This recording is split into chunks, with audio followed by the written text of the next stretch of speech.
Marijina cerkev na Gorci si res zasluži posebno spoštovanje, ker je locirana na izjemno lego, na katero so jo postavili naši predniki.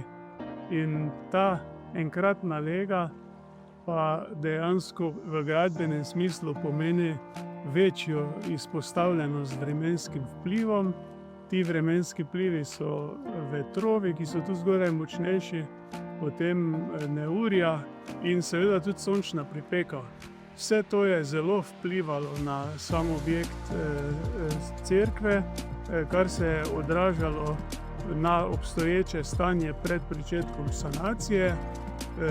Dosti razpok je bilo predvsem na zvoniku, odpadlo je nekaj ometov, pri okenskih policah so bila že večja odstopanja oziroma zatekanja. Zaradi vseh neštetih problemov in izpostavljenosti objekta vremenskim vplivom smo si prizadevali tekom pristopa k sami sanaciji, da bi zadeve izvedli čim bolj kvalitetno in v skladu s pravili stroke. Za samo sanacijo smo uporabili materiale priznanega proizvajalca Kaparol in ti materiali so predvsem v tujini poznani za sanacijo spomeniško zaščitenih objektov. Torej, jaz sem zelo vesel, da smo bili povabljeni k obnovi cerkve.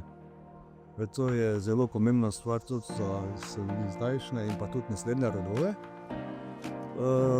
Delali smo po navodilih Zavoda za kulturno dediščino in pa seveda nadzor. Osebno pomeni tole za nas en velik izziv v štartu, potem pa zelo dobro zadovoljstvo, da smo sposobni in imamo znanje za obnovo takšnih objektov. Na osnovi kvalitetno zaključenih del si res želim, da bo cerkev ponos kraju in da bo privabila mnoge romarje na to prekrasno lokacijo.